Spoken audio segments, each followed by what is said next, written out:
Twitter feed, because he's been following this case and tweeting out, it appears as if Steve Bannon has received 4 months in prison. Now, the prosecutors were asking for 6 months and a $200,000 fine. So we don't have any more details about what the sentence looks like. But these are sort of the initial sort of bits and pieces that we're getting out of the courtroom. And of course, we'll talk to Scott McFarlane later on today.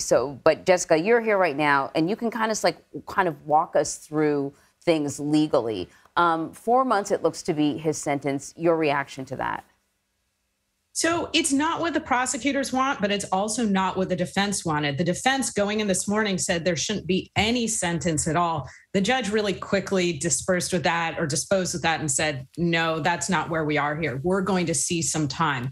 And so what we saw here, I'm going to look quickly at what's breaking right now, is that it's technically a pair of 4-month sentences that run concurrently, meaning that the overall sentence here, even though there's 2 counts, is for 4 months. The monetary penalty that the prosecutors had asked be $200,000, which is above the guideline of $1,000 to $100,000. The monetary here, again, just checking my notes, is $6,500. So that's all substantially lower than what the prosecution wants. What we have heard, or at least read in the sentencing right now, basically what happened this morning. Well, each side went in, they made their arguments. The prosecution made the argument for why there are all these reasons that this should really be on the higher end, both in terms of prison time and in terms of monetary damages. The defense did the opposite, and they frankly kind of reiterated a lot of the unsuccessful claims they had made before, that this was just a political prosecution, that Steve Bannon was just upholding the Constitution. And then what happened is the judge said, okay, I'm going back to chambers. He took a few moments, and then he came back and basically read his sentence and explained why. He said, here are some reasons why I think, of course, there has to be some deterrent effect. There has to be a message that a subpoena matters. Here are some reasons that weigh in favor of Bannon. And then finally said, I think this is the appropriate sentence. And Bannon's defense team and Bannon himself argued that there was executive privilege for why he didn't have to respond to this. Can you talk a little bit about that defense and why, how that may have resonated with the judge here? It didn't. I mean, yes, absolutely. I can speak about that. Executive privilege is basically this not absolute, meaning it's a privilege that we can limit, that really belongs to the executive, the president, and some of his senior counselors. And the idea behind the executive privilege is basically twofold. One is to try and protect certain national security discussions. Another is to try and protect the president in his ability to basically ask for advice, obtain information in a way where he's not trying to parse his words or think about how he should ask these questions because he's worried that he might have to turn over information or testify to that conversation later to Congress or in a courtroom. And so it really says to a president, when it comes to certain information, again, deliberations, national security issues, you're entitled to keep that information private. That doesn't apply to Steve Bannon. What he was being asked for here is not covered by executive privilege. He was not currently employed by the White House at the time. There's been no application ever of executive privilege that would cover a former counselor being asked for this type of information. And that's what Judge Nichols said. He said there's no way that we can stretch executive privilege based on who you were and what the January 6th committee was asking for. We keep using unprecedented, and I have to check thesaurus.com to find another word, right? But it's not unprecedented, but this rarely happens, Jessica. I mean, when's the last time something like this has happened? It's very rare that basically two things would happen, that you would have a House Select Committee that's investigating an insurrection at the Capitol. They would subpoena somebody and he just wouldn't comply at all. And that's what happened in this case. This wasn't Mark Meadows, or this wasn't another figure saying, well, maybe, I'll give you a little bit of testimony, or maybe I'll give you a few documents. This was no way, no how, no to any part of it.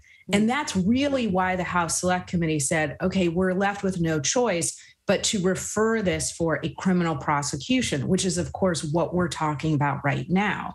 And so that is not typical. And let's, of course, remember that it used to be understood that a subpoena is a binding legal document and that you have to comply with it. And that's part of what this case is about. And part of, I think, the judge's sentence here is saying, I don't want people to think that a subpoena is just optional. I need people to know that congressional subpoenas from judicial subpoenas, that they are all, in fact, legally binding.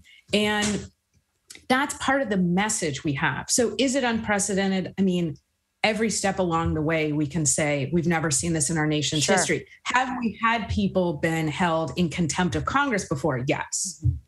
And Jessica, as you've been talking, we've also been looking at a live camera feed in that outside the courtroom because Steve Bannon is expected to walk out of court today. No idea, Scott McFarland says at this point on Twitter that no idea when he'll be reporting to prison if he appeals as expected. But his team has signaled that he would plan to do that. Can you talk to us about what goes into that process from here?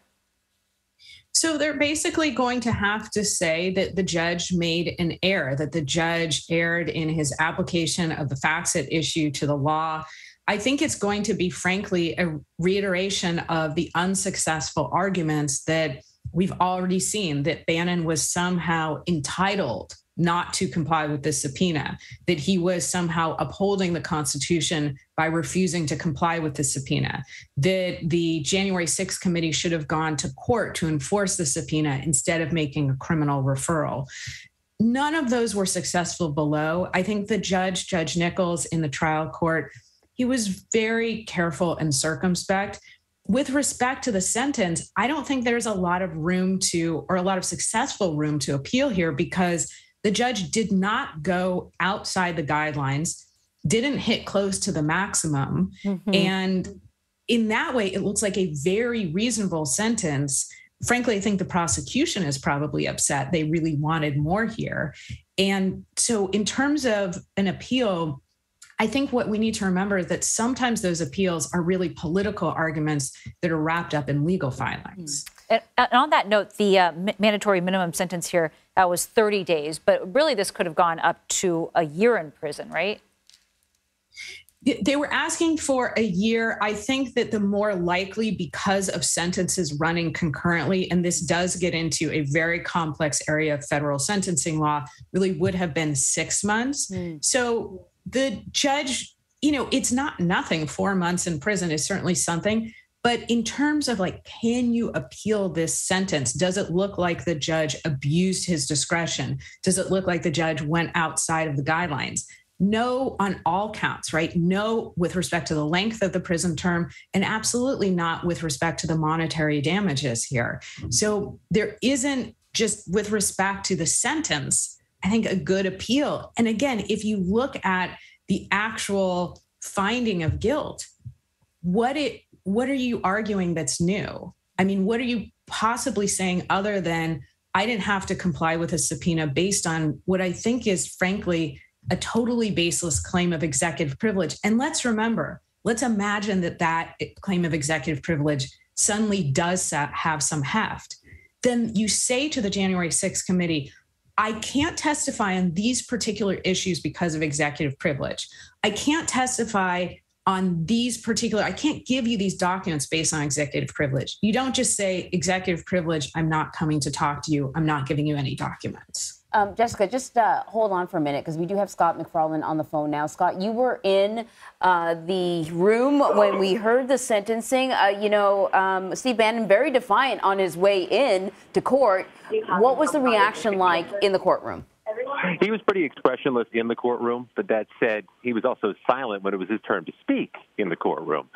He was silent at trial, silent at sentencing. He's about to step outside the courthouse now. I'm headed there. We'll see what he has to say. We know he's got to appeal within 14 days to hold off this 4-month prison sentence. And pretty much the consensus is we'd bet the mortgage he's going to make that appeal. So pardon me for a minute, Anne-Marie and Nancy, as I run outside as Steve Bannon departs. All right, Scott, we'll let you run after Steve Bannon. We've got cameras on the podium or microphones where he's expected to speak or his lawyers are expected to speak. I'll let you do your job. We'll take it back to Jessica. So, Jessica, listening to you, I cannot help but to think about what we heard during the last January 6th hearing, that they plan to subpoena former President Donald Trump. How closely are his lawyers going to be watching what happened here? And, I know he's a private citizen, but he's also the former president and was at least the president, was working in the White House on January 6th, unlike Steve Bannon. So, would he be treated in the exact same way as Steve Bannon if he chooses not to cooperate with a subpoena? My apologies. So obviously there are no two people who would be treated exactly the same when it comes to a congressional subpoena, because you're asking for slightly different documents and slightly different testimony. I think you asked such a good question, and it brings up two issues, right? One is no person should be above the law. It doesn't matter if you're the president of the United States. But the other is this issue of executive privilege, which of course doesn't apply to me, doesn't apply to you, but could potentially apply to the former president. Now, when it comes to executive privilege, again, what really should happen is that Trump's attorney should go in and say, here's the testimony that we think is protected. Here are the documents we think are protected, but we're going to have this process of negotiation. It's typically called reconciliation, and we're going to agree that he'll testify to some of what you want, but not all of what you want. I think the anticipation here is that Trump will do exactly what Bannon has done. It will be the same playbook, and that he will say, I'm not complying, period, that this is a witch hunt. And at that point, it's really a political calculation in terms of what the House Select Committee wants to do. Do they want to try and go to court to enforce the subpoena? There's basically no time to do that. Do they want to try and make a criminal referral to the Department of Justice? They could try and do that. But again, all of this is playing out against the electoral calendar. And the House Select Committee is basically going to end if House Republicans take control of the House. And at that point, it means, I believe it's January 21st or 23rd of 2023, the House Select Committee fails to continue its mission. And then, it's really up to, frankly, the Department of Justice in terms of deciding in their parallel criminal investigation, do they want to subpoena the president? You talked about sort of the political calculation, and that's another question I did want to ask you about, even though you're here for our legal stuff. There was kind of like this Hail Mary attempt by Steve Bannon and Donald Trump to sort of indicate that he would cooperate. But it was when the sort of judicial system was already well underway. I think they were starting to pick jurors, or they're about to pick jurors. And then Donald Trump sort of sent out a letter saying, that's okay. I waive executive privilege. If Steve Bannon wants to talk, he can talk. And Steve Bannon said, I will talk because according to this letter, I can. And it went nowhere. And I wondered about, that was an opportunity to get off of this track and talk to Steve Bannon. I don't know what he would have said. Maybe he would have pled the fifth or say I couldn't remember. But that was an opportunity for the committee to go like, okay, we're not going to go down this road anymore. But they chose to pursue it anyways. And I'm wondering if making an example of him would have been something that they were, considering. Sure. So I think what the House Select Committee, I don't know if it's making an example of him, or we could view it through a different lens of both making an example that you can't flout a congressional subpoena and trying to impress upon the American public that a congressional subpoena is a binding legal document, that you have to comply with it. I do remember, and I think we spoke briefly about that kind of 11th hour, oh, just kidding, I can come in and testify. Right. And I really think it was something like 72 hours before trial began. It might have been a little less time. And at that point, though, the harm has occurred. You can't really cure later on, based on those particular facts. Now, it really did seem like it was this Hail Mary because, as you mentioned, even if Steve Bannon then did go in to testify, he could have said, well, I'm asserting my Fifth Amendment right against or self-incrimination, or I'm not going to answer that for these reasons, or actually I have a scheduling issue and I can't come in. Sure. So, but at that point, it actually wasn't even up to the House Select Committee to say, oh, okay, let's unwind the clock and we'll take that testimony, because the Department of Justice had received the criminal referral from the committee. They were moving forward. And they had already filed a complaint. There was already an indictment against Bannon indicating that he had committed a crime. So much, much, much later, his claim of, oh, just kidding, there was executive privilege, but the former president waived it, and so I can come in. Legally and politically, it doesn't cure the problem. It's a great question, but I think that's why the Department of Justice moved forward. And when they do move forward in situations like this, you had talked about, obviously, they're looking at, I mean, there is the calendar of what's coming up in just 2 weeks' time at this point. But generally speaking, essentially, you're supposed to work in a vacuum. The Justice Department is supposed to work in a vacuum as it considers, how to operate, and the judge is supposed to. But how much does that really incorporate into, how there are real-world ramifications in what they do here? So again, such a good question. The Department of Justice basically has a policy to try and do almost nothing in these types of circumstances in terms of a big indictment. I think it's 60 days before an election. And that's why, people are saying, will Trump be indicted? Will somebody else be indicted? And the answer is not on October 21st, not when the midterms are on November 8th. Now, the Department of Justice does, again, have a policy. It's not binding law, but they have a policy that there's basically this kind of protective bubble around the election. And for the reason that you asked in such a smart question, which is, you don't want it to look like the Department of Justice is a political actor. You want it to look like the Department of Justice is an independent agency, that they're looking at the facts, they're looking at the applicable law, and they're deciding whether or not to move forward. Now, as we've seen with respect to this investigation and the Mar-a-Lago investigation, certainly the investigations can continue, but in terms of a big announcement that could affect the election, what we see is they have a policy of hands off. They don't want to look like they're political actors. And so I think a lot of smart people are saying, if, and again, it's still a big if, but if we were to see an indictment against, for instance, the former president, really would not happen until the calendar year 2023, that they want that breathing room between people casting ballots, all of the ballots being counted, there being a probably fresh Congress, maybe new control of the Senate, that they want space between those big political actions and their legal actions. And before we let you go too, I know we were talking about an appeal on the decision. Could he just appeal the sentence? I mean, could he argue, hey, listen, I'm a guy in my late 60s, 4 months in jail would be particularly arduous, and that sentence doesn't fit this crime?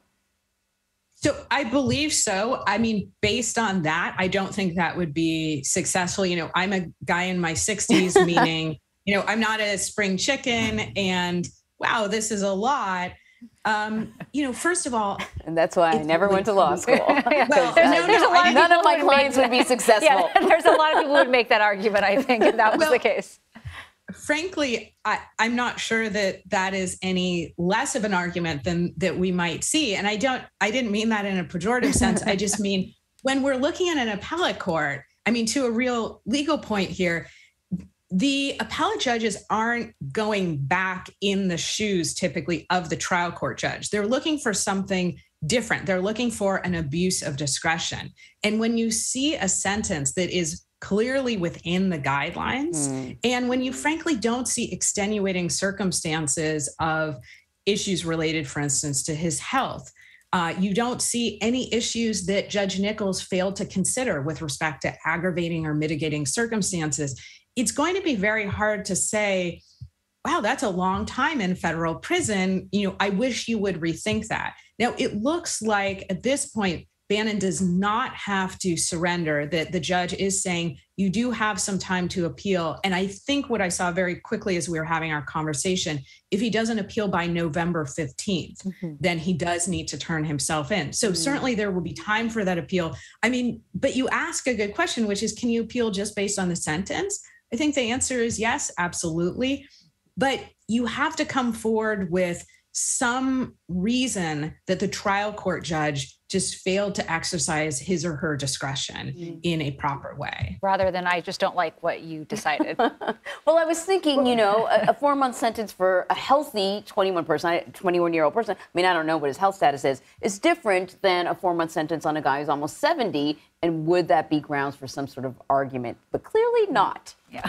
Well, but actually, you bring up a really good point, which is that sometimes judges will say this person is, you know, a very senior citizen, that they are absolutely of an advanced age. I would say we're in a situation where late 60s, I don't think a judge would consider that. But we do see judges, I mean, this is it's a serious question. We do see judges say things like this person is in their late 80s or they're in their early 90s, and they're trying to basically figure out whether or not a certain length of sentence is a death sentence. That's somewhat different from this is arduous.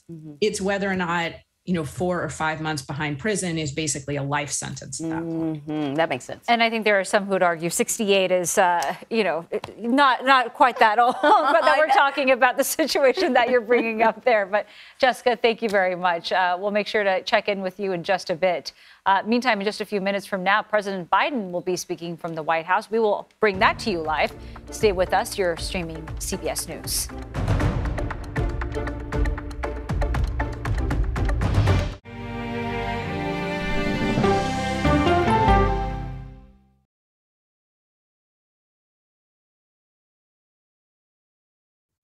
An original CBS Reports documentary. Yoga and wellness has become a place of anti-science. Online clickbait. The algorithms feed you content based upon your own fantasy. Potentially at my peril. There's no question about it. Spreading digital disinformation. Their entire yoga studio and spiritual community got so embedded in all of the QAnon stuff that it became this sick place. Why pro-health people are fertile ground for anti-science messages. We can just go into the whole mask thing. A lot of us just believe that's symbolism for silencing people. People are locked in this mindset. They've been taught to accept what the medical doctors say. No longer are you going to be willing to take any medical advice. It's a big problem that we urgently need to address. An original CBS Reports documentary streaming now.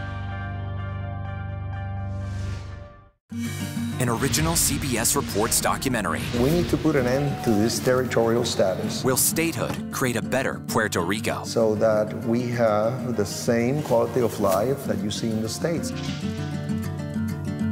What do you worry about? Me living here in the future?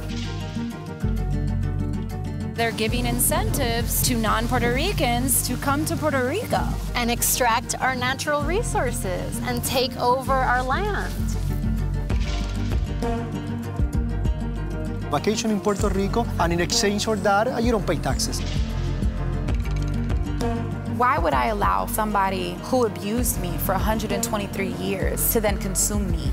An original CBS Reports documentary streaming now. When weather turns extreme. Massive and rapidly intensifying hurricane. Every second counts. Hurricane Fiona slams Puerto Rico with flooding and power outages. CBS News and the Weather Channel bring you virtual weather technology so advanced, so real. Well over 9 feet. This is not survivable. You'll have time to get prepared. You want to have the advantage on severe weather days. It just may save your life. Feel the forecast. Weather when it matters most on CBS Mornings. People from every corner of America facing challenges. Everyone is just looking for some type of connection. Just raise your hand and say, hey, I'd like to help. Coming together to find solutions. We are going to do something about it. Their stories are our stories. Welcome to Eye on America. Stream now on the free CBS News app. We are so excited, we just can't hide it. CBS Mornings are, well, everything your morning should be. Let's do it! Let's go! CBS Mornings, starting at 7. Stories that inform, inspire, and brighten your day. I've been waiting patiently for something like this. Make every day a little more like Sunday morning. Here comes the sun. Stream on the free CBS News app Tuesday mornings.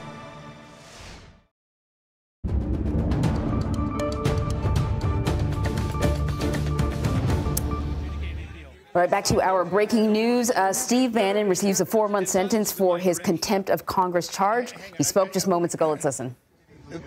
By the way, I want to say one thing. I respect the judge. The sentence he came down with today is his decision. I fully respect. I've been totally respectful of this entire process on the legal side. I also want to make one other statement before I talk about a broader topic. More than any person in the Trump administration, I testified before the Mueller Commission for more hours. I testified in front of Chair Schiff in the House Intelligence Committee more than any other person in the Trump administration. I testified in front of the Senate Intelligence, I think more than any, all about the issues related to Russiagate and to all of that, okay? The same process every time. I had lawyers that were engaged. They worked through the issues of privilege, and at that time, I went and testified. And this thing about I'm above the law is an absolute and total lie. Now, more importantly, the judge, today was my judgment day by the judge, and he stated for the appeal, and we'll have a very vigorous appeals process. I've got a great legal team, and there'll be multiple areas of appeal. But, as that sign says right there, can we have the vote sign?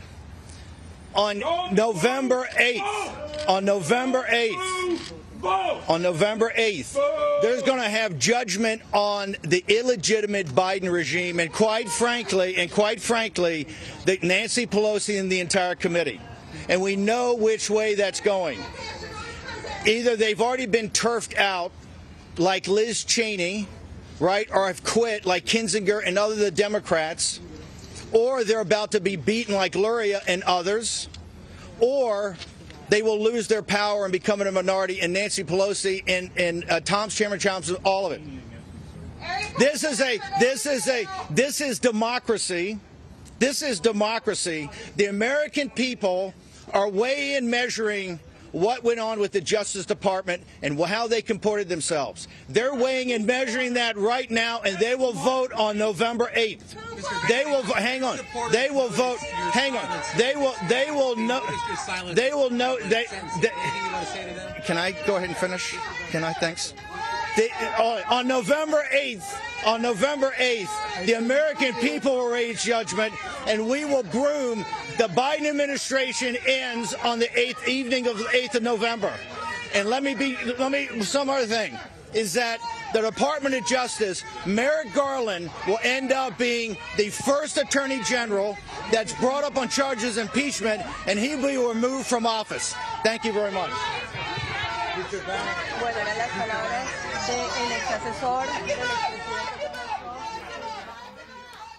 And that was Steve Bannon there speaking outside the courtroom after receiving his sentence of 4 months. Congressional correspondent Scott McFarland is also outside that courthouse, and he joins us live now.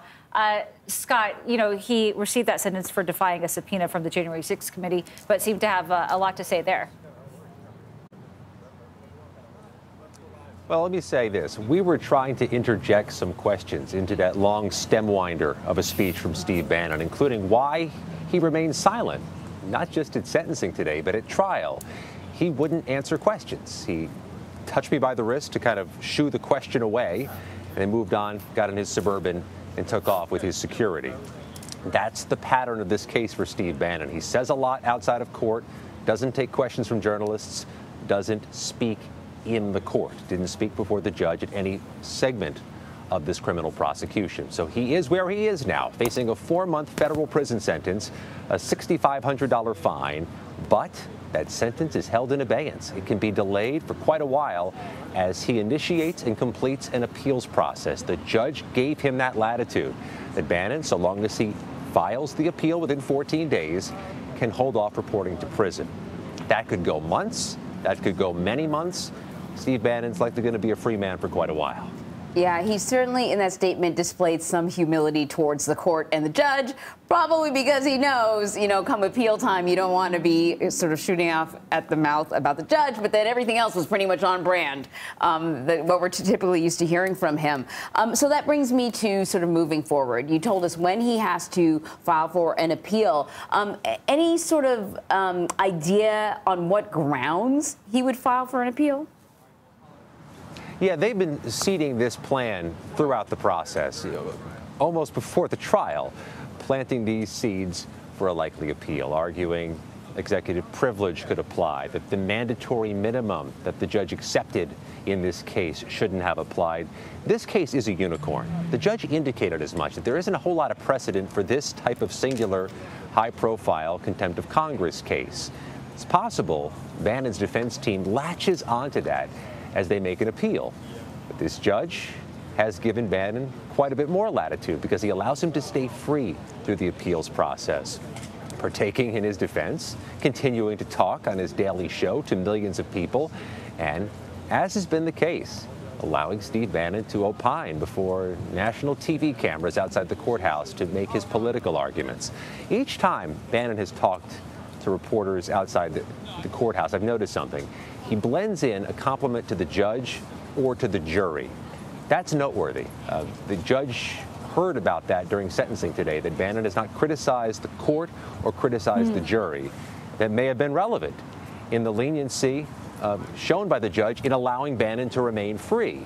But the 4-month prison sentence was 4 months more than Bannon was arguing for, and nearly what the Justice Department recommended at half a year. And Scott, you called this case a unicorn, and it is for so many reasons. But similarly, former President Trump was subpoenaed by the January 6th committee. Were he to ignore that, could he also be prosecuted? Well, we know somebody else is about to be prosecuted for defying the subpoena. Former Trump trade advisor Peter Navarro has also been charged with contempt of Congress for snubbing the January 6th committee. He goes on trial nearly 1 month from today. Same courthouse behind me.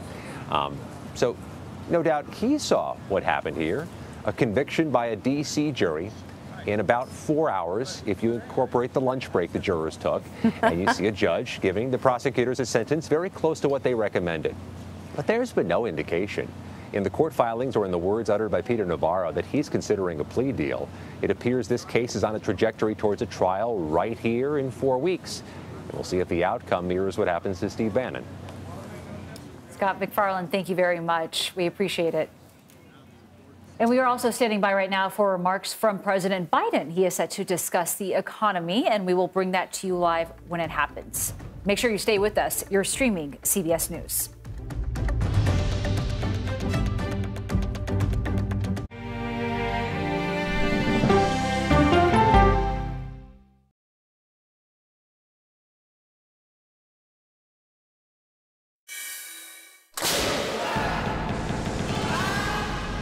Thinking about it. Everybody wakes up in the morning and they are pelted with alerts that frighten them, news that agitates them. With this show, we have the time to explain what's going on. These migrants, they've been released. Explain the status that allows them to be released, to slow things down a little bit. What are the big sets of questions for China and its ambitions? Hackers are stepping up their attacks to extort victims. Let's start with easy. Who's attacking? Here's a deeper understanding of what's happening.